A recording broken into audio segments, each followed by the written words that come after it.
저는 오늘 이 시간에 말씀을 전하기 전에 여러분께 두 가지 질문을 한번 드려보고 싶은데요. 여러분은 정말로 하나님을 사랑하고 계십니까?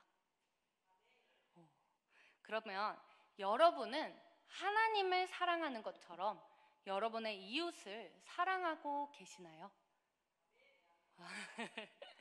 목소리가 조금 줄어들었어요. 제가 이 말씀을 준비하면서 저 스스로에게도 이 두 가지 질문을 한번 던져보았는데요. 저는 어떤 대답을 했을 것 같나요?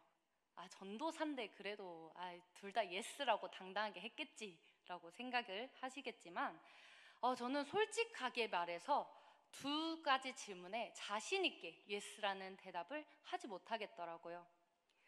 조금 부끄러운 고백이지만 저는 하나님보다 좀 더 아직까지 제 자신을 조금 더 사랑하고 있는 저의 모습을 발견하게 되는데요.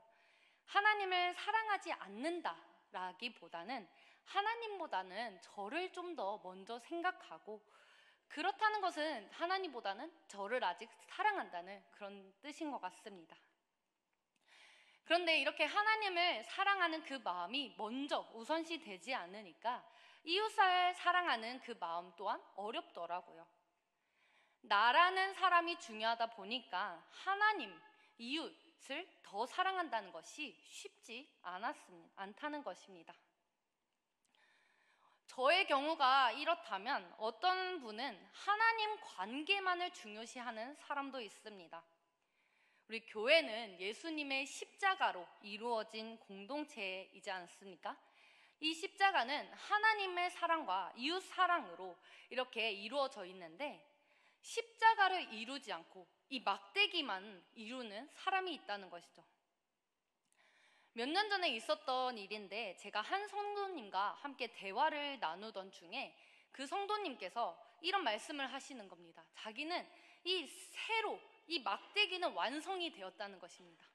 하나님과의 관계는 이제 완전해져서 이제 자기의 목에 칼이 들어와도 나는 하나님을 사랑합니다 라고 고백할 수는 있는데, 아직 이 가로 부분이 완성이 되지 않았다라는 말씀을 하셨는데요.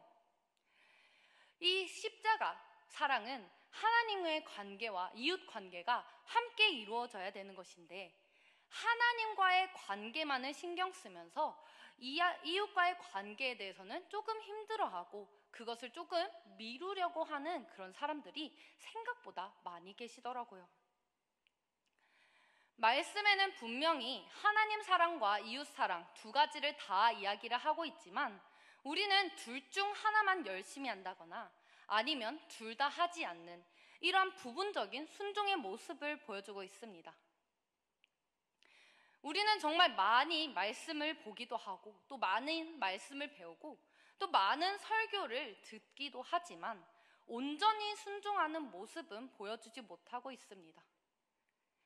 부분적으로 순종하는 모습이 많이 있는데, 사실 우리가 아는 만큼만 순종한다고 해도 하나님이 기뻐하실 텐데, 우리는 아는 만큼도 순종하지 못하고 또 알지만 그 상황에 따라서는 부분적으로 순종하는 것이 바로 우리들의 모습이지 않나 생각이 들었습니다.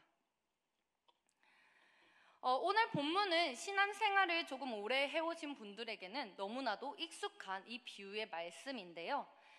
사실 우리가 너무나도 잘 알고 너무나도 익숙한 비유이지만 사실 이 비유의 말씀은 전혀 가벼운 비유의 말씀이 아닙니다.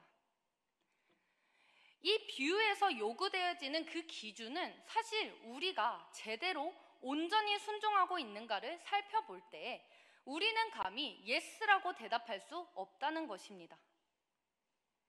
우리가 너무나도 잘 아는 비유인 만큼 순종이 어려운 말씀이라는 거죠.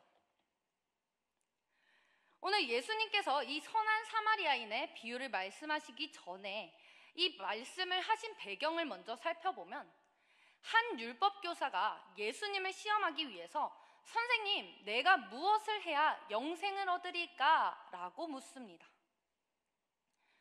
이 질문 자체만으로는 너무나 훌륭한 질문이지만 이 성경은 율법교사가 순수한 의도로 질문하지 않았다는 것을 분명하게 나타냅니다.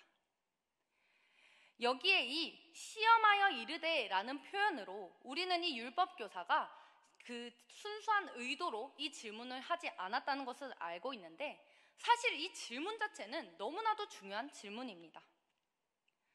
사실 이 질문에 대해서는 많은 사람들이 궁금해하고, 성경에서도 한밤중에 예수님을 찾아왔던 니고데모도 그렇고, 또 젊은 부자 관원도 그렇고, 이 영생에 대해서 어떻게 하면 얻을 수 있을까라는 질문을 하였던 것을 우리가 살펴볼 수 있다는 것이죠. 그리고 오늘 예수님께서는 이 율법교사가 어떻게 영생을 얻으리까 하는 그 질문에 역으로 질문하셔서, 율법에는 무엇이라 기록되어 있고 너가 어떻게 읽느냐라고 물어봅니다. 사실 이 유대인들은 신명기 6장 8절의 말씀, 내 손목에 매어 기호를 삼으며 내 미간에 붙여 표로 삼고 라는 이 말씀을 그대로 순종하기 위해 이 말씀을 작은 상자에 넣어서 미간에 붙이고 손목에 메고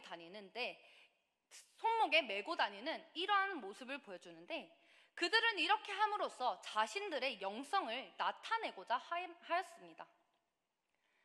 아마 오늘 이 말씀에 등장한 율법교사 또한 이러한 것처럼 이러한 차림새를 하고 있었을지도 모르는데요.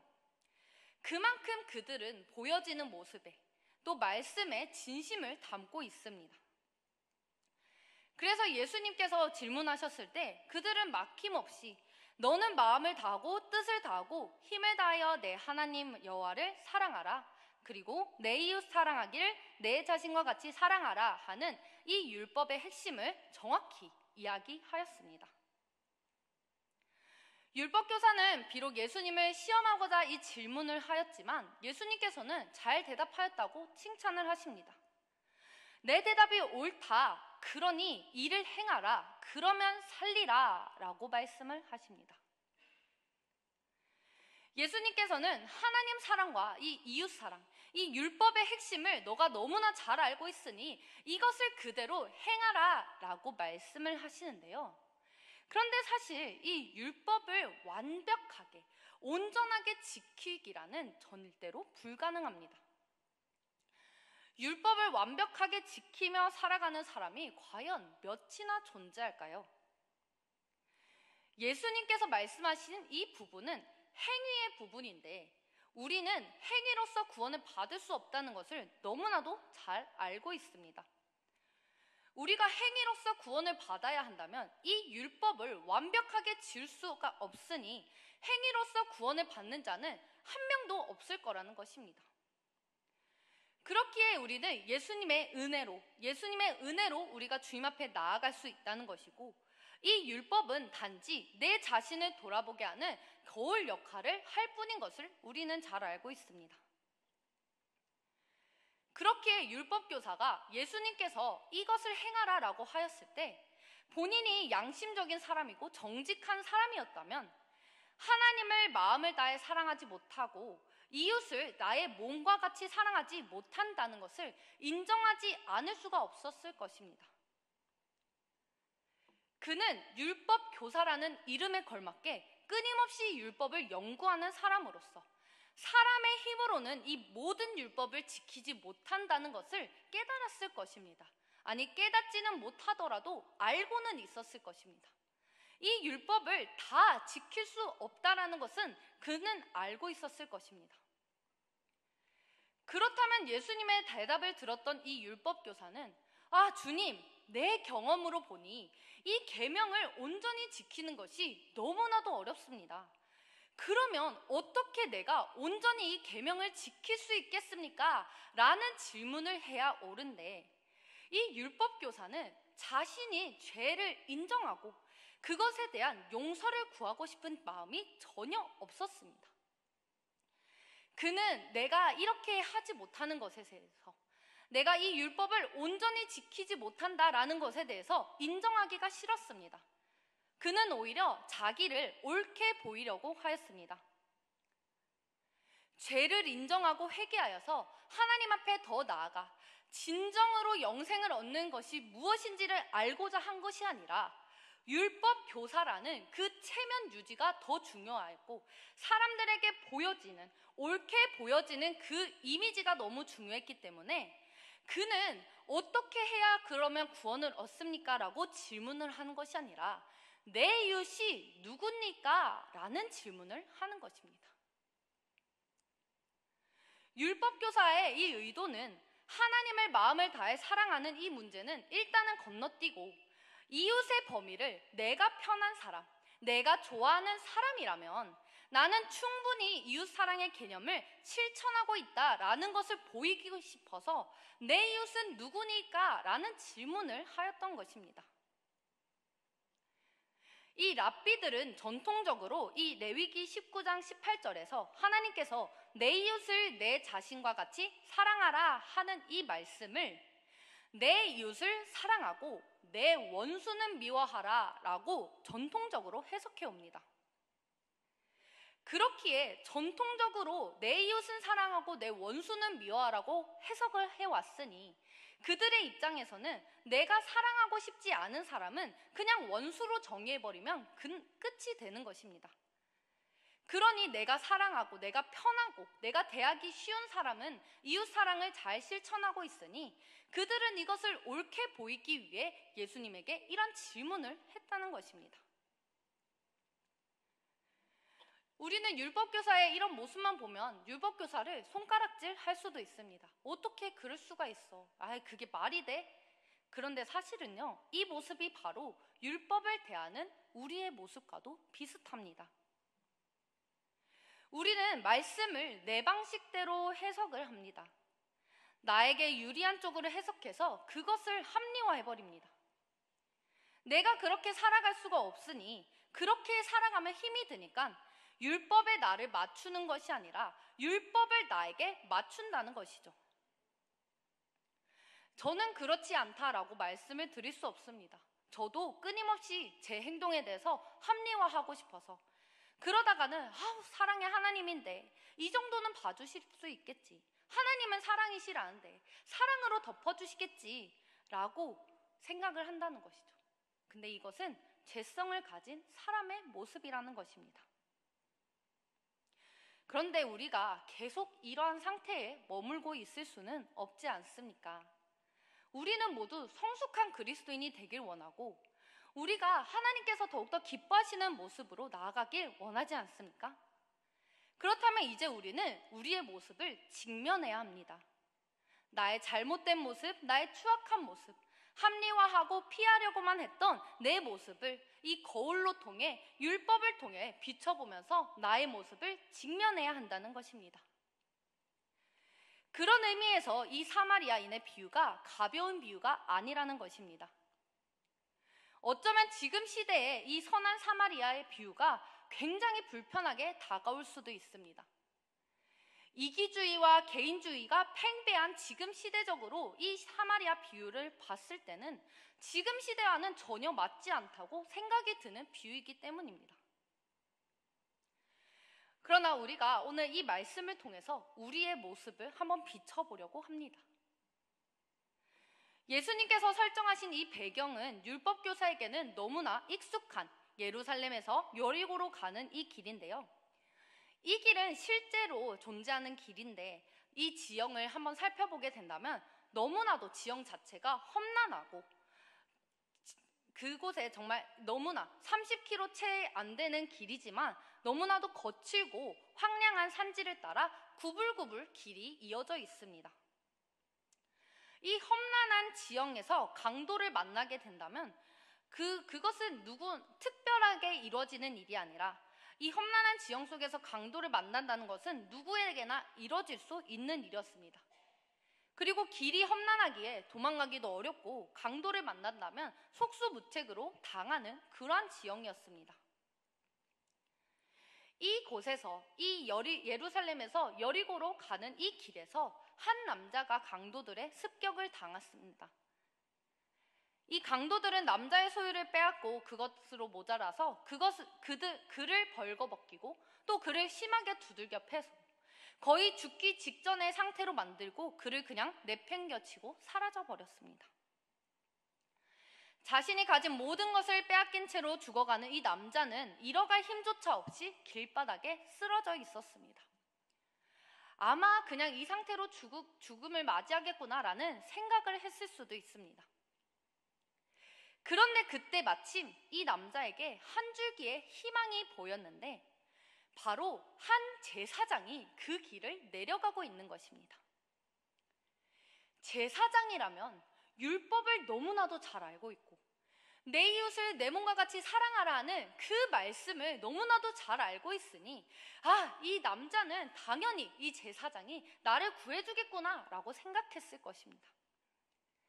그래서 내가 여기 쓰러져 있다, 내가 강도를 만나서 내가 이렇게 쓰러져 있다는 사실을 알리기 위해서 신음소리를 내면서 그가 있다는 것을 알렸을지도 모릅니다.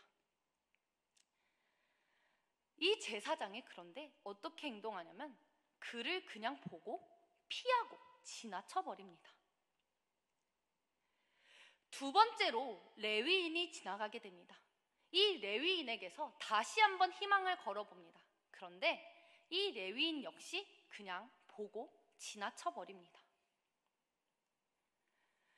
분명히 제사장과 레위인은 율법을 너무나도 잘 아는 자들이었습니다.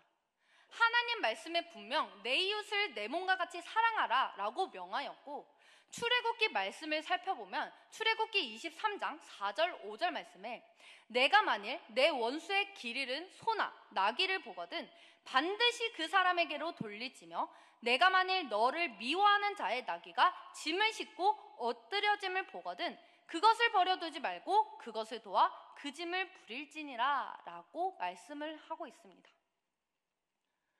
원수가 어려운 상황에 처했을 때 그들을 도와야 하는 의무가 있다는 것을 율법에서는 분명히 가르치고 있다는 것입니다.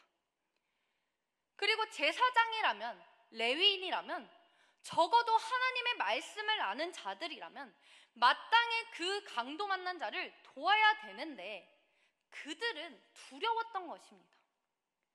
만일 이 자를 도와주었다가 내가 그 강도를 만나게 된다면 내가 이 자를 도와주었다는 이유만으로 그 강도에게 내가 해를 입게 되지 않을까 그것이 두려웠던 것입니다. 괜히 손을 내밀었다가 자신들에게 피해가 돌아오지 않을까 염려하였던 마음이 있었던 것입니다. 그런데 하나님 말씀에는 분명히 이 자를 도와주어야 한다고 하는데 그렇다면 그들은 합리화할 것이 필요한 것입니다. 그래서 그들을 레위기 21장 1절 말씀을 떠올렸는데요. 우리 레위기 21장 1절 쉬운 성경으로 준비한 이 말씀을 함께 읽겠습니다. 시작. 여호와께서 모세에게 말씀하셨습니다. 아론의 아들들 곧 제사장들에게 이렇게 전하여라. 제사장은 시체를 만져서 스스로를 부정하게 하지 마라. 그들은 지나치기 전에 그 남자를 먼저 보았습니다. 남자의 상태를 보아하니 남자가 거의 죽어가는 것입니다. 그러면 그들은 이 사람을 시체 취급을 해도 되는 것입니다. 그들은 죽어가는 그의 모습을 보면서 이웃 사랑의 계명보다는 시체를 만져 부정하지 말라라는 그 계명을 지키는 쪽을 선택했다는 것입니다. 시체를 만져 나의 몸을 부정하게 하지 말라는 그 계명을 지키는 쪽을 선택하여서 그들의 행위를 합리화하는 것입니다. 분명 말씀을 통해 그들은 알고 있었고 말씀에 어떻게 행해야 할지를 이미 다 이야기했기에 그들은 그것을 행해야 한다는 것을 알고 있었지만 그들은 너무나 많은 말씀을 알고 있었기 때문에 그들이 알고 있는 다른 말씀으로 그 행위를 덮어버렸다는 것입니다. 마치 우리가 우리의 행동을 정당화하듯이 예수님이 율법을 완성해 주셨으니 구약의 율법은 다 필요가 없어. 우리를 은혜로 구원을 받았는데 우리가 더 이상 율법을 지킬 필요가 없어. 예수님은 술 취하지 말라고 했는데 술 취하지 말라고 했지 술 마시지 말라고 하였으니까 술 마셔도 괜찮아. 성경에 어디 담배 피지 말라는 이야기가 있어? 그러니 담배 피워도 괜찮아. 이런 식으로 내가 알고 있는 말씀들로 내 행위들을 덮고 정당한다는 것입니다.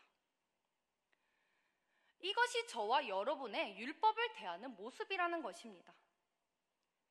말씀을 내 삶에 적용하라고 했는데 말씀을 내가 정해놓은 그 틀에 끼워 맞춰 살아가고 있다는 것입니다. 그런데 여기서 놀라운 일이 일어났는데요.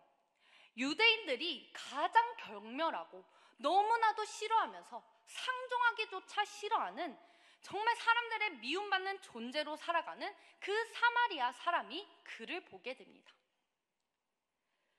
사실 이 사마리아 사람 입장에서는 이 강도 만나 쓰러져 있는 사람이 레위인일지도 제사장일지도 유대인일지도 모르는 그 사람으로 여기며 그냥 그들을 피해 갈 수도 있었습니다. 나를 괴롭게 했던 사람이고 나를 미워한 자인데 굳이 그들을 불쌍히 여길 필요가 없으니 지나친다 하더라도 아무런 할 말이 없다는 것입니다. 그런데 이 사마리아 사람은 그를 보고 지나치지 않았습니다. 그를 보고 그를 불쌍히 여겨서 그에게 다가가 포도주로 상처를 씻기고 기름을 부어서 그의 통증을 완화시키고 다친 곳을 싸매어 줍니다. 거기서 멈추는 것이 아니라 그 사람을 여관에까지 데려가서 비용까지 지불해가면서 내가 다시 돌아올 때까지 이 사람을 잘 돌봐 주십시오.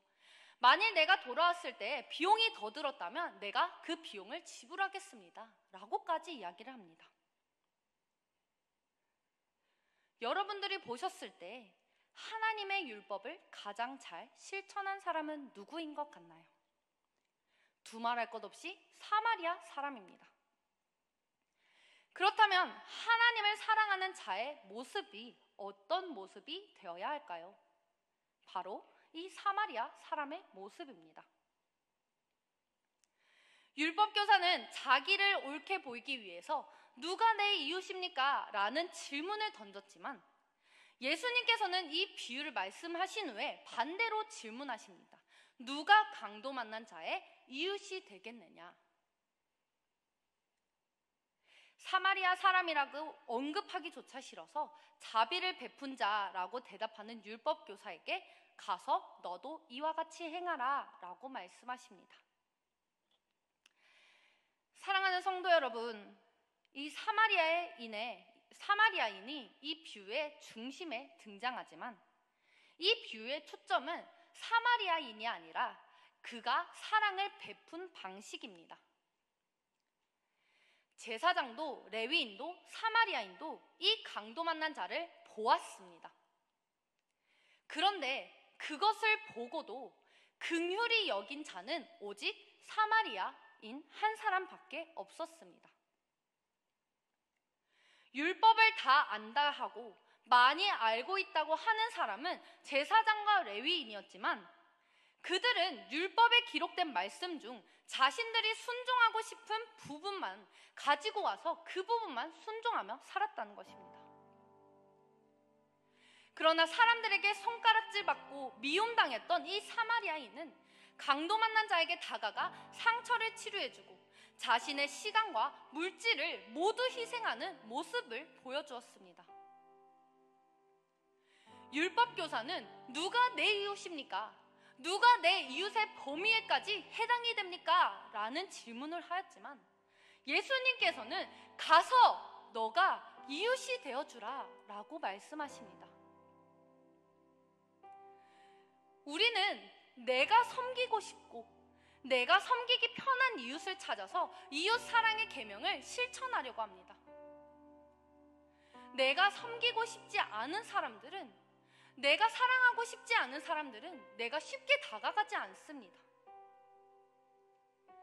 그런데 원수라 할지라도 우리는 그 사람에게 다가가 먼저 손을 내밀어 주어야 한다는 것입니다. 우리 하나님께서는 내 이웃을 내 몸과 같이 사랑하라 라고 말씀하셨습니다. 내 몸을 사랑하는 방식, 우리가 내 몸을 어떻게 보살피나요? 배고프면 밥을 먹고, 더러워지면 씻겨주고, 목마르면 물 마시고, 아프면 병원 가고, 이렇게 내 몸을 살피지 않나요? 이렇게 내 몸을 보살피듯이 우리가 이웃을 사랑하라고 하나님께서는 말씀하고 계십니다. 내 몸을 보살피듯이 내 이웃을 사랑한다면 우리는 이 사마리아인이 자신의 시간과 물질을 희생하는 이 모습이 전혀 이질적으로 느껴지지 않을 것이라는 것입니다. 만약에 내가 이 비유의 말씀이 조금이라도 불편하게 다가온다.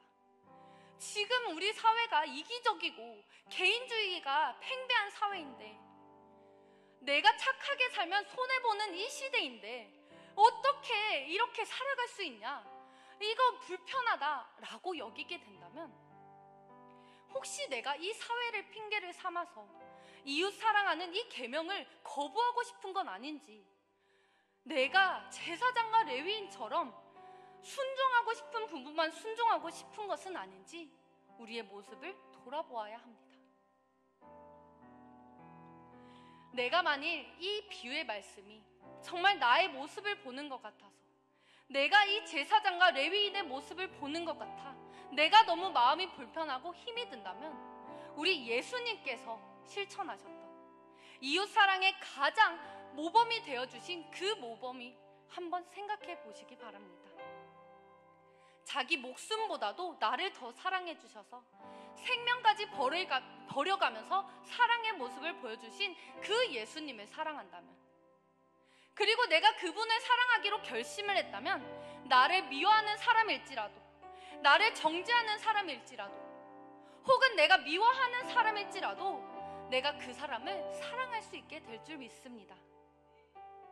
그리고 그 마음을, 원수까지도 사랑하시는 그 마음을 주님의 마음으로 품을 수 있기를 우리가 기도하며 결단하길 바랍니다.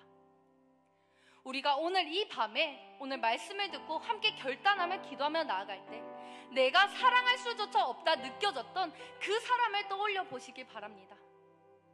너무나도 미워서 사랑하고 싶지 않은 그 사람을 떠올리면서 주님의 마음을 품고 그 사람을 생각하며 기도할 수 있길 바랍니다. 내가 먼저 하나님의 사랑을 품고 먼저 이웃이 되어줄 수 있기를 소망하면서 우리가 이 시간에 결단함으로 나아갈 수 있길 바랍니다.